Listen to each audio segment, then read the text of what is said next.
The Star Wars Unlimited competitive season is heating up as we have regionals in Minneapolis this coming weekend. Today, we're here to break down what we expect the meta to be like, help you pick your deck, and more importantly, help one of our teammates pick their deck for the festivities ahead. I'm Jordan, today joined by one of our teammates, Kyle, the regulars, you know him, and then we have somebody new join the program today as well with Paul. Paul, welcome in. Happy to have you here. Thanks for subbing in for Sharky. How you doing? I'm doing well. I'm happy to be here. Yep. I could tell by your exuberant voice there as well. But yeah, like I said, we're here to get you ready for regionals coming up. Kyle is going with two of our other teammates, Sharky and Alex. And, you know, we've been talking all week, like what's going on? What should we expect? The meta is super diverse right now. If you look at PQ results from this week and last, which we could pull up a little bit as well, it's all over the place. Like we're seeing non-meta leaders. We're seeing like the normal people. We're seeing all of these phases happen with Ray Data Vault taking off, Sabine Data Vault the week prior. We're in a really interesting spot, right, Kyle? Yeah, absolutely. I think one of the most interesting things about it going to be such a large field is that it's hard to really prep for what you're going to play against, right? You're going to see the primary meta contenders. You know, I expect to see Sabine, obviously, Kira, obviously, right? Some of the ones you've been talking about there, we've been seeing the rise of Han Data Vault, of Ray Data Vault.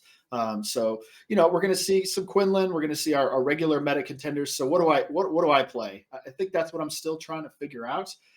You know, I tend to lean in towards my comfort zones. You know, what do I know how to play? What do I know the play lines for inside and out? And I also want to play something that has been outperforming the statistics, right? Every week, Sabine, there's a lot of Sabines, but they outperform the amount of Sabines. There's been a lot of Kira. I've had a lot of success with Kira. They also outperform the numbers, right? So I think that's where I'm primarily leaning. I think an outside shot would be a Han Green for me personally. I don't have as many reps there, but it's also an outperformer. But there's some interesting decks out there that I think could do well that, you know, we didn't talk about in that little opening. So it'll be interesting to see where it goes. I am looking forward to being out there with some of the team, right? Obviously with Alex and with Sharky, we're going to get a room. We're going to hang out. We're going to jam some cards, and it should be a good time. Yeah, I mean, getting to do a trip like that, whether it's to Minneapolis or somewhere more tropical, it's always a good time with the boys and to have a good time there. Paul, as you look at, you know, the general perspective, Kyle is sitting there like worried about himself. Like, how am I going to have a good weekend here in Minneapolis? But for us, we're trying to just do a little backseat gaming, try to predict and prognosticate. The question is it this week's deck or last week's deck? We'll go over some of the meta stuff today, but like I mentioned, the meta's all over the place. Today, I'm just looking at SWU Competitive Hub. We have an Akbar Data Vault winning in Italy, right? Like, we're all over the place. Is there anything that we haven't hit on that you would be brave enough to bring? I think that one deck that we're looking at that hasn't been brought up yet is the Vader 4 Yellow with the Space Rush, getting that clone combat squadron out, throwing Vader on it, and just hitting your base for 11 2 turns in a row, and all of a sudden you're basically dead. Yeah. So I think that's one that would be on my radar to be looked at. I like its matchups into a lot of those top meta decks. It can go faster than Sabine. Yep. It can withstand Kira as long as you can keep Kira from flipping and OBing your board. So I've used OB on a 2-attack unit to take out Kira when she flips, so they don't have anything to use. Yeah. And, you know, when you look at how do you combat different things in the meta, right? Like we were just saying, hey, there's so many different things that there's no way that you could possibly tech for everything. When you talk about Vader, it's like, yeah, you know, some of the aggro stuff might give you a little bit of a problem with like Sabine if they draw right, if they have the right ambush ships, if their sideboard is teched a little bit for this type of matchup. With the rise of Han Green, it probably is more than it was maybe 3 weeks ago, 4 weeks ago. But then the other perspective is that like a deck like Kira just really struggles to slow down the pace when they're trying to do 1-for-1 removal, right, Kyle? Yeah, you know, I was going to bring up the Vader pilot deck as well. I think it is one of those decks that we're seeing rise. It's performing very well. You know, into the matchups that I play specifically, it's been challenging against Sabine because you're right. It can hit you hard and fast in space. It starts with 5 more health, and if they land a good barrage, or if they get a good capture with the ship that captures one of your units, Yeah. it can really set you back, right? And then the OB can kind of end the game. Into Kira specifically, the thing I've been noticing, at least in the games I've been jamming, is I don't think they were main boarding the Lurking TIE Phantom before, but with the rise of Kira, it seems like they are now, and it gets me good, right? And some of us Kira players have been taking out Perilous Position. I think maybe it's time to slide that guy right back in. Even then, though, they can buff that thing. They flip Vader onto it, or they buff it in another way. It's hard to deal with. It kind of feels like the old Tarkin, the Tarkin leader yellow deck. This Vader pilot deck just feels like the better version of that Tarkin yellow deck, and historically that Tarkin yellow deck's been a problem for some of us Kira players, right? It was the same deal, right? Stick that Lurking TIE Phantom and run away. It's definitely something to be worried about. If Kira is on the rise and it's been performing as well as it has been, then perhaps some of those players targeting Kira, you're going to see some of this Vader yellow stuff. I even played a guy that had like shadowed intentions in his Vader yellow. That's a Sharky move, right? That's right. He sticks that giant ship. He puts the shadowy intentions or whatever. And what are you going to do? So that's it's interesting. It could be an interesting play to try to get these Kira players, including myself. To answer your question, you most likely wallow in self-pity and go grab some lunch, right? That's most likely what that outcome is. But realistically, like you mentioned, Tarkin, one of the big issues with Tarkin is that you had to pay for his ability, and it had to be an Imperial. Now, for the first time, we have more or less a free ability allowing you to create tokens, and you have a hammer in the Clone Combat Squadron, right? So like you're getting different layers of the matchup. But as we pull up just the SWU Competitive Hub to check out some of the results from this weekend, we see that, I mentioned we got the Akbar Data Vault. I got to take a look at that. But we see Ray Data Vault. I did see a Vader Yellow come up in the semis of one of the streams I was watching. I forget where it was exactly. But as I was looking a little deeper, we were talking in our Discord over the weekend about Ray Data Vault also struggling with that Vader stuff. So I think, Paul, like to your point, it's probably pretty well positioned right now. Like you go under a lot of things, you race some stuff. How's the matchup in Nahan Green, Paul? What would you say there? Because that's probably one of the biggest issues, I would say, from the outside. In Nahan Green, what you're really looking for is that the senatorial shuttle to just capture. Yeah, that stops them from building a big Falcon with a pilot on it that's hitting your base for 7 on turn 2. If you can capture that, you put you so far ahead, and then you really only need to get 2 ships out turn 1. You hit them, you make a TIE fighter, you can capture whatever they play.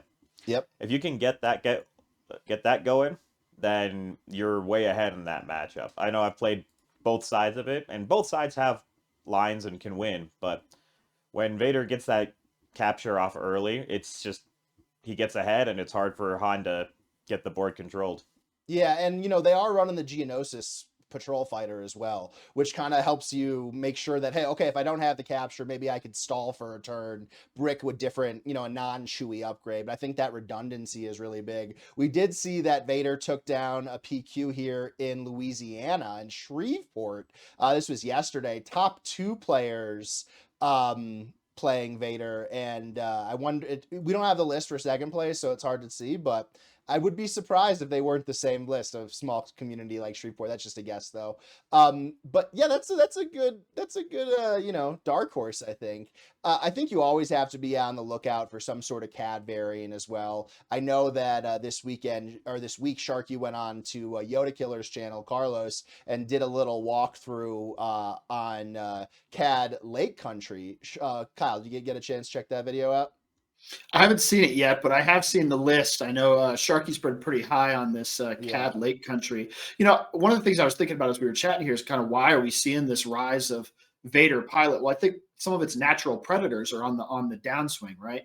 Speaking of Cad Bane, a CAD deck would be a problem for Vader, pinging off all these ships, holding down their space attack, right? I would think that would be a nightmare. Same goes for Quinlan, maybe a little less effective because you got to line up which drops to ping things off. But we are starting to see a little less Quinlan, and so I think that's opening that door for Vader, which at least from my testing so far seems to do pretty well into both Sabine and Kira. probably less so into Han Green, but you don't see as much Han Green because I think it takes a special pilot to really run that deck well.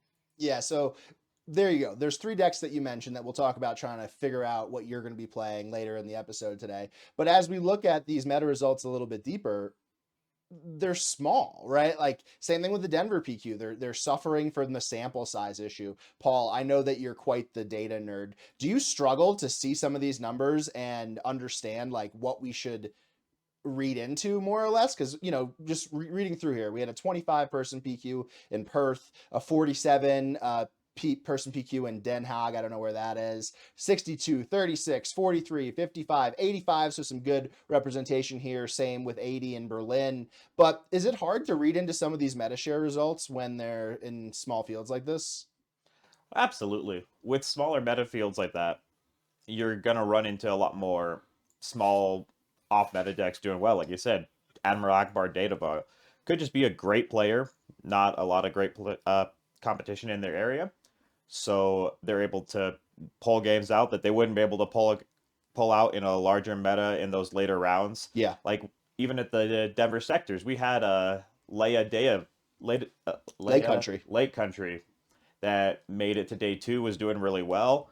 And then once it hit, those high skill Django players started to fall off. I mean, great run for that player. Sure. And if it had been like a smaller PQ like this, 100% could have run away and won it. Yeah. So I just pulled up the Utah results from the PQ yesterday. Kyle, you've played there twice. I've played there once. Travi is a name I recognize. I think he has a YouTube channel where he does openings and stuff. But he was also in Denver, I believe. But you also see again with this top 2, Han Solo Data Vault. Wonder if they're teammates, if they're practicing together. Wonder why we're not seeing the full data show up here. But overall, man, like, we're looking at all these different lists, and it's really hard to not say that your best bet wouldn't be playing a generalist style that's good into everything, right? Yeah, I think that's part of why I'm leaning towards Kira. It's just a deck I have a lot of experience with, and I feel like I can play lines into different matchups well, right? So if I'm looking at a Sabine's not a great matchup for Kira, but I know what my plan is, and I know it is a winnable matchup, right? Sure. If I'm looking into mid range, some of these Quinlan and stuff, that's where I feel the best. I can eat that stuff up. That's what soft control is for. My worry is with Kira is running into some of this harder control stuff. If people start coming over the top, like with like Palp and that sort of thing, not the greatest matchup for Kira. I also really don't enjoy the mirror. I don't think that's a crazy thing to say. I think a lot of people just playing the mirrors aren't always that fun. You do have those crazies that like doing it, but the Kira mirror turns into potentially restock, mill sort of gameplay and situations that I just don't enjoy. So whereas I feel like Kira might be very well positioned for me as a player, that is one of my fears, right? If I show up and I have to play like 3 or 4 Kira mirrors, I feel like I'm just not going to have as much fun. I might do well, but I just won't enjoy the gameplay. I'm going to have long matches, and that's always part of the decision making. It's part of what has me going back to, maybe I just want a Sabine, right? I want to have time to hang out with friends. I want to talk to people. I just want to have a Sabine matchup, get it done, and move on, right? So it's tough. I gotta figure out which direction I want to go.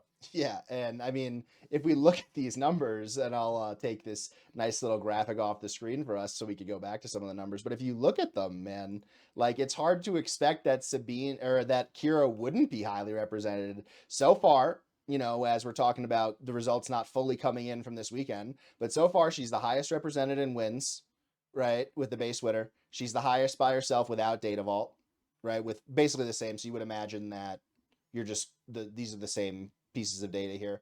As you go down a little bit further, leader in top 8, highest over Sabine, right? And as you go down, like there's no real thing stopping you, right? So I have to ask myself, like, if you don't like playing the mirror, if you don't want to have a long day, if you don't want to tech for control, why do you do it? And we'll go through like the pros and cons for all of it.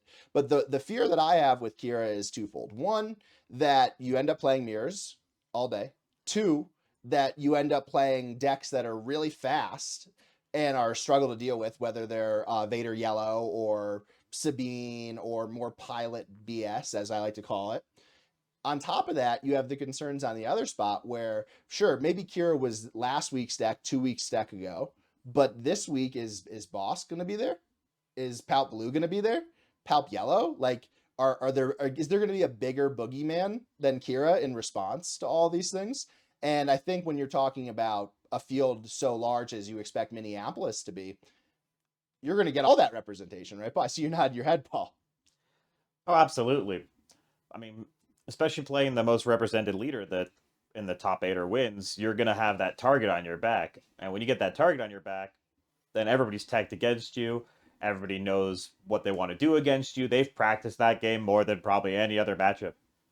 And that can be real bad for you. Yeah. Like I said, you'll see the Palps start coming out because Palp has typically a good matchup into those slower or more aggro leaders like Kira. And Palp just sits and waits until he steals a Star Destroyer and kills you that way. Yeah, it might not be sexy, but it'll be there. Kyle, I know you always mention how you like don't hate the boss matchup, but I think it's gotten a little worse for Kira this set. Interesting. We're still playing the Relentless. I think a lot of Kira players have moved back to Relentless main board. Mhm. I know I have. The strategy there is typically ramp to Relentless, right? Hopefully I can. If we're talking about Boss Blue, right? They're not playing ramp, so we're back in that game, right? I'm going to try to ramp. You're hopefully not going to ramp. I'm going to hit Relentless. I'm going to kill you with the Relentless. That's the plan. The sideboard includes more Relentless and 3 Palps returns. So that's the plan, right? I just ramp Relentless. Hopefully I win the game. I don't think it's really changed too much outside of that. I mean, I don't know what new tools are you thinking Boss got that changes that matchup? I think there's 2 specific tools that really have shifted the power a little bit. One of them is Champs and Dula, because I have ramp now, right? And a unit, right, where I'm doing 2 things. Kind of the same concept as why, in the mirror in a Sabine matchup, I would prefer to have a confiscate for my upgrade hate. But in a control matchup, I want Fangfighter. I'm doing 2 things. I'm advancing my board and ramping. And then the bigger one is Annihilator, right? Because all of a sudden I get to Annihilator and Relentless is no longer an issue for me if it was previous. So now it's these 2 things. And then on top of that, obviously, no glory, but you have no glory as well. No glory is just like a very good card for blue villain. But yeah, I think those 2 cards do make a pretty solid difference. Is that not something that's on your radar? Yeah, so I haven't run into the matchup a lot since this set. Cham is definitely, a problem, right? Yeah. If my goal is to ramp ahead of you into these bigger threats, and you can potentially keep up, it's definitely a problem. It's something to think about. The Annihilator, we both get Annihilator, right? Sure. So, I can do it to you as well. If you're going to Annihilator my Relentless, well, I can Palps return and still bring it back. It just puts it in my discard pile, right? So, I think that's potentially an issue. It's going to be that game of who annihilates what first. And then to your point, we're both playing no glory, only results. Pretty bad to get your Annihilator, no glory if you've got something on the board you don't want to lose, right? So, but that's also part of that matchup I don't enjoy. So I think it's a point that you're making is I don't want to play those games personally. I don't want to play the I annihilate your Annihilator.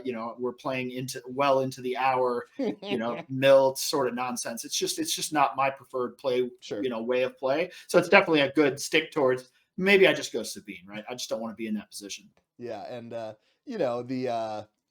the one thing we didn't mention casually as the more Bosk pro argument here is that you have 10 more cards now, which makes it a lot more challenging to mill, and you are running a restock, which makes it a little bit more resilient to the mill. So tough matchup either way, but I don't know. That's not one I would love to see on either. I wouldn't want to sit down as a Boss player or a Kira player and be like, here we go.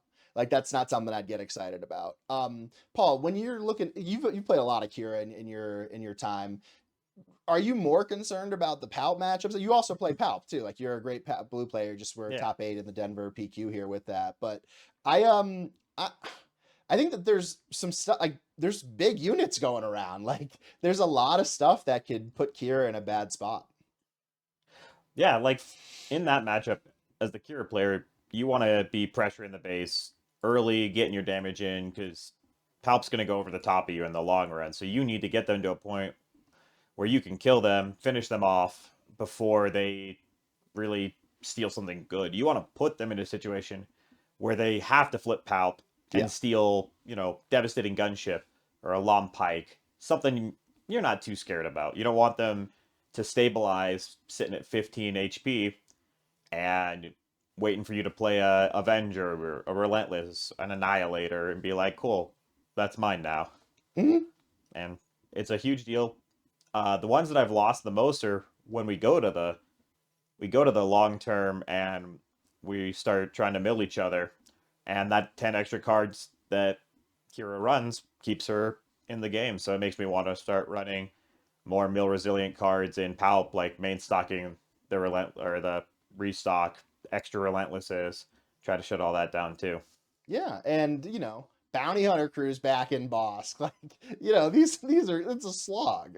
And I love playing control. I love seeing the joy drain out of people's faces while we're playing. But it's a long day. I want snacks. I want what really kills me? It's a combination of having to rush snacks and then if you have to go to the bathroom and there's a long line. Those two things to me are like just drive me so far away from control. Okay. So away from Kira. Kira's obviously great, but let's play devil's advocate for Sabine here. I'll kick it off just because Kyle and I have played a lot of Sabine, and we'll see what kind of results we have. But one, everybody knows what Sabine's doing. You're not catching anyone off guard with Sabine. I do miss that a little bit. I just played a showdown with Kaz Security Complex, and it was really nice not having to play that mini game of my opponent saying, "I know what you want to do this turn exactly." Right. So that's one aspect I'm getting a little tired of with Sabine. Two, Han Green is a tough matchup. There's a lot of ways that you just die. Stolen Hauler with a pilot is really hard to beat without having upgrade hate in your main board. You're likely going to play a lot of mirrors. The Sabine mirror, I think, is more fun, right? I think those are the negative things, right? Kyle, is there anything else that like really annoys you about playing Sabine at a large event?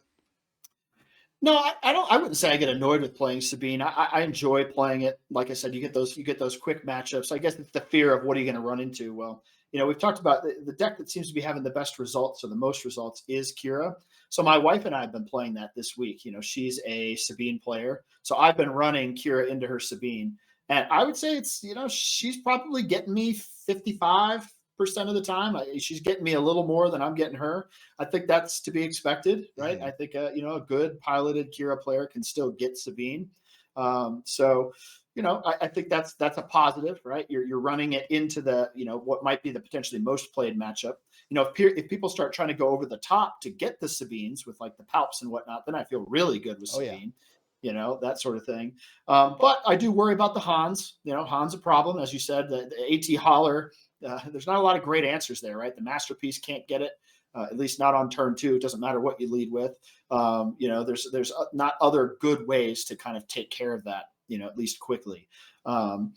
This Vader deck that we were talking about, the Vader pilot deck, I have not. It's been getting me, playing sure. Sabine. Yeah, it seems to have a pretty good matchup into Sabine, and it's kind of a similar problem to the Han problem. It's a space attack with big units that are challenging to deal with, and a 30 HP base that can race you, right? So similar challenge. So if we're going to see Han or that Vader pilot deck on the rise, I think that's bad for Sabine. Any deck you bring is going to have the bad matchups. Hopefully you run a line where you don't hit too many of those matchups and you play consistently and you can get good results. Yeah. Paul, when you're playing Vader, how do you feel into Sabine? It's a good matchup. Worst thing that can happen to you is Sabine starts a red unit on the ground or in space, and then next turn ECLs out the Sabine's Masterpiece and can take out both your turn one plays. Yep. Because that shuts down so much of what Vader's trying to do. He doesn't get to attack with a vehicle, so you can't make a tie. Then he can't play the shuttle to capture something. And then you've got a board state that can help control space and prevent them from building it back up and getting that damage in. Mm-hmm. Like, you're playing the control, and sometimes you can't control other units. Sometimes you can. But it's not a great matchup, and there's not that many lines Sabine can take early to lock that matchup down securely. Yeah, and it's one of the very few matchups, right, where you want to play a red unit more than a green unit to start because of that ping, right? Typically you want the experience token, like especially in the Han matchup for the old Falcon and stuff like that. So Kyle, are you teched for that sort of stuff in the sideboard? Like, are you running Blue Leader in the side? Any Bright Hope, or are you tilted more for other matchups there? So I was trying Bright Hope, right? That was my first thought was, okay, well, I'm going to try to race him. So if I could just stick a Bright Hope, it slows him down enough to where I win the race. That's not true. What they do is they just OB the Bright Hope, get even bigger, and then still smack your base. The Bright Hope wasn't working for me. I think the answer probably is Blue Leader, right? Try to contest on turn 2. It kind of just depends on what they start with, right? But yeah, mulliganing for the Sabine's Masterpiece is probably your top priority. But if you can get any other sort of ambush or way to kind of slow them down there in space, I even thought about trying something silly like, Traitorous in Sabine in the sideboard. Like a lot of people are running it, right? How am I going to handle the Han Green? That hauler, I don't have a good way to take care of that. Maybe I just need to play a Traitorous, just take it, but is it too late at that point, right? Do I want to be spending 5 resources in Sabine to do that after it's already smacked me twice? Yeah, probably not, right? So it's definitely a challenge. Yeah, and I mean, compare that to trying to play Poe at 5, right? Like it doesn't feel great, and it's already hit you for at least 8, probably more, right? Like, so it does suck. I think the Blue Leader is the move there. In my Data Vault Sabine, I've been playing that in the main board, obviously in the side in ECL, but I think you need it, and I also think that you just can't play your own game plan at all. Right, like there are turns in games where I don't see a single space unit with Sabine, and I don't really care. In that, you will lose. It just doesn't work that way. They have enough tempo over there and enough really big buffs with OB that it's really challenging. And to that effect, like some of the faster decks, like Kaz Red could be tough for Sabine. Kaz Yellow is really tough for Sabine because of Cunning. And, I actually saw a little bit more Han Yellow this weekend than I expected. I saw one in the finals. I'm not sure if it ended up winning.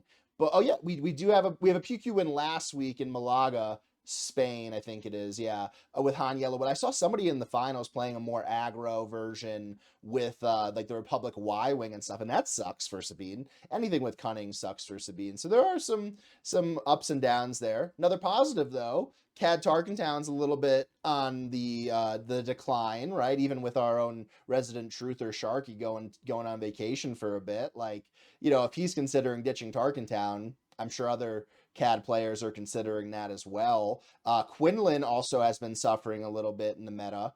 Han 2 is on the rise, and I guess that's more of like a who could do it faster, who could do 30 and 20, 33 and 25 damage respectively faster. But if I had to guess, I do think Sabine's probably a little bit, so far at least, a little bit more well-positioned than Kira. What do you guys think? Paul, let's start with you. Yeah, I think with Kira being popular, you'll see more people going bigger, teching for the mill match, going over to Palp, hard control, and trying to take out Kira that way. So Sabine, who has a favorite matchup into Kira already, if they're going into bigger, longer matchups, they're not teching for the aggro, the slow burn. I haven't seen Chirrut in those decks in a while, or not Chirrut, Childson. Yeah. And with that, she's gonna feast on all those decks. Kyle? Yeah, I just think it's such a large field. I'm not sure that either one is the better choice. I think it's really just a matter of playing what's better for you as a player. Okay. What you're more comfortable with, because you don't know what you're going to run into, at least not for the first few rounds, right? So I guess what do you think is going to be at the top tables? And it's all the decks we're talking about. So it's kind of how you end up getting paired through that minefield. And so play whichever one you're most comfortable with. And I think that's ultimately where I'll end up. Yeah. And, I guess another negative for Sabine is that Ray Data Vault deck. Having to do 34 damage with that much restore, it can be a challenge. You can get under it, but I wouldn't be very confident in our ability to get under it, more times than not. So the third contender, go ahead. We built it here at home. So I built the Ray data vault and played it into my wife playing Sabine, and they were non-games. I think each game on Ray I won handily running away. But to your point, it's because it's so much restore, Yeah. so much health. It's very hard to keep. A lot of the games it felt like she had a very fast start. She was doing very well, but then right around 20-25 damage, kind of just puttered out, and I was able to take control of things. Yeah. Have you played that matchup with Kira yet? No, so because my wife hasn't played it the other way around. I mean, in my mind, I feel very good in that matchup as Kira, Yeah. right? Ray is kind of a little bit smaller. I know there's some tools. It can be a very grindy matchup, but it's one of those ones where if you're holding your blasts for the right time, if you're able to 2-for-1 as much as possible, Mhm. at some point you end up kind of taking over, especially when it comes to the sideboard in that matchup. You're going to have long matchups. You're going to need to make sure you get them in. But once you bring in the Palps returns, potentially the Annihilator, some of these things that are just letting you come over the top of that Ray deck even more. I would feel if I'm sitting down at the table and I had the choice, I'd rather be the Kira player than the Ray player. Yeah, I could see that. And then the dark horse, something that I've been playing a lot. I know Paul has a lot of experience with as well, and Kyle. Han Green, right? A lot of positives there. Some pretty big negatives too. Kira being one of them. Paul, why don't you take us through some of the pluses and minuses? Um, Han kind of has that Darksaber Sabine from set 2, where when you stick a turn 1 Falcon, throw a Chewie on it, and then you throw a Han on it next turn, a lot of decks just don't have an answer to that, and they're taking 10 a turn, and they're dead by turn 4, and they don't have an answer for it. You've got that, but you also have the tools with the smuggle and everything to go wide and go long, and win those matchups too. Uh, so it's definitely got a lot of that. But the biggest thing is you need to be very familiar with the deck. You need to know exactly what to resource, what to mulligan for in every matchup because it plays so different into every other deck depending on what you're playing against. Knowing what you're looking for and how to resource makes such a huge deal. And when to use Han's ability and get ahead that way. Yeah. And a lot of purposes in this matchup, like that Han flip is kind of like your for a cause by Sabine. That final couple hits of damage to get it in. And another plus is that you get to have 30 HP, right? Which in this economy feels great. What doesn't feel great is the Kira matchup, right? Yeah. With Kira, I feel favored into Han. It depends on the pilot, right? So, if I'm playing against an Alex the Greatest, I'm guessing he's probably going to play it a bit better than Sure. most. But for the most part, I feel Kira very good into Han. I will say, out of these three choices, Han is my favorite deck to play, right? If I'm choosing between these three which to play, I enjoy playing Han the most. I have the most fun with Han. But, I'm not Alex. My results have not been as good when I play it. I definitely have some of those feel bad matchups where I realize I took a line or I made I made a decision that ultimately cost me the game, and I can look Yeah. back and see it. I just need to play it more. So I think it's on the edge for me as a deck I might play. It's also one of those ones that like that the Han Pilots aggro. If you were on it right away, like right at or around the Battle of Atlanta time, I think it was more effective because people didn't know how to play against it. It's one of those decks that's been kind of towards the top of the meta now, where it's got some of that kind of Sabine feel to it. I kind of know what you're doing, right? I know at least what you're trying to do and where you want to go, that sort of thing. And I feel more capable of combating it than maybe I was previously. I mean, with Sabine though, like if they stick a hauler, there's really nothing you could do, right? Mm-hmm. Like especially main board, if they hauler into any type of pilot or God forbid pilot and then a surprise strike or something, you're just dead, right? Like you're just gonna die, and that's not so good, right? Like I've been playing Han a lot these past 2 weeks. Paul and I are actually gonna record some games after this and to put that through the paces a little bit, but if I was playing this weekend, I think I would probably, if I was equally skilled with all three of the decks, I think that I would be playing Sabine just because I expect Kira to be more popular than she was otherwise. And I think that that Ryzen Kira will push down the Rays a little bit, even though some people do think that's a favored matchup. I heard on a broadcast last week with Pasquale, who ended up winning the PQ with Ray Data Vault, that he felt great into that matchup. From the outside, I don't see it as much, right? I would love to be proved wrong. I haven't played it yet, but I just feel that the shift towards size and away from Tarkentown just kind of fits Sabine a little bit better than Han. I'm practicing Han because I haven't had as many reps in it and I want to learn it, but I do think that Sabine's the best position right now. Yeah, we've got a good merry-go-round on this picture, right? Sabine, good into Kira, Kira, Yep. good into Han, Han, good into Sabine. You got a nice little rotation there. And so, whichever one you pick, you're going to have to be comfortable with, your good and your bad matchups and be ready to go. So are you guys playing, I guess it's a bit of a tease here into the gameplay after this. I'll be stepping away, but I know you guys are going to jam some games. Kind of, what do you have lined up? What are we expecting to see? I think, what did you bring, Paul? Did you bring Vader or what do you have built? I've got Vader Yellow, Kira Data Vault, Palp Colossus, Chirrut Tarkentown. Oh, I played that last week. That was fun. But I got those ones ready to go. And then I can always get Raid Data Vault up and running. yeah. So we'll have some fun. We'll do that and we'll see how it goes. Well, that's going to be a separate video coming out in a couple days. Want to get this out to you guys as soon as possible. But I think, I think that's it, right? You got regionals coming up. I got FOMO. I know Paul does also. Sharky will be tagging along, and we'll also be getting some on-site info, right, as the players get matched up from you guys. I'm jealous. I mean, it's like the middle end of the set. I was doing a lot of like sorting and organization over the weekend, and I was like, Jordan, you got like over a month until this set drops. What are you doing? Like, you have plenty of time to prepare. It feels like it's closer than it should be. We only have 68 cards spoiled. We'll do a video hitting on some of those soon. But man, I wish I was going. I'm wishing you luck. Hopefully we get a buy for Alex and Sharky, and then you could just do whatever. I mean, you're good.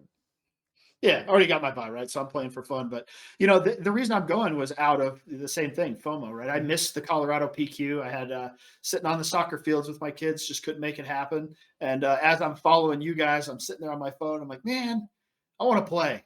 I'm not missing Minnesota too. Forget it. I'm going. I looked up flights. They were relatively cheap. And it's like, let's just do it, So, yeah, I think that happens.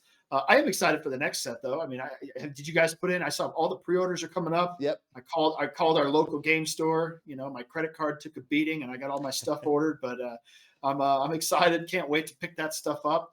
It's July 4th weekend, right? So my family's actually doing a vacation that weekend, so we fly back in. I'm coming straight back from the airport. I'm gonna drive straight down to our Mythic and pick up my stuff right from the airport. It'll be during one of the pre-release events that's going on. But I'm definitely pumped for the next set, but also looking forward to the couple of bigger events we still have left here. I mean, I haven't even played in a store showdown for this event. In fact, as we wrap this up, I'm going to run to the car and go play in my first one. So, I guess tease for them, for the listeners here, I'm going to play Kira because I want to see how some of those matchups go. We got a lot of control players in the area, so I guess I'm kind of asking for it today because I'm sure I'm going to be playing some grindy matchups this afternoon, but I want to see, how much I enjoy that, or if it really does push me towards, I had a miserable day. I did not have any fun with that. I'd rather just go Sabine. So, we'll see. And when it's like a non-top cut showdown event and you feel that way, then it's going to only magnify as you get to round 7, 8, and 9 of a large field event. So go have a good time. That'll be fun. Paul and I will be here jamming games. Paul, thanks for coming on and joining us. A lot more aesthetically pleasing than Sharky, which is a good start. Hopefully you guys enjoyed that as well. Then next week we'll hear from Kyle and Sharky about their time in Minneapolis. Probably a little bit delayed from the weekend because they'll be traveling or winning on Sunday, hopefully. So until next time, for Paul and Kyle, I'm Jordan. Make it a great day. Catch you guys later. Bye.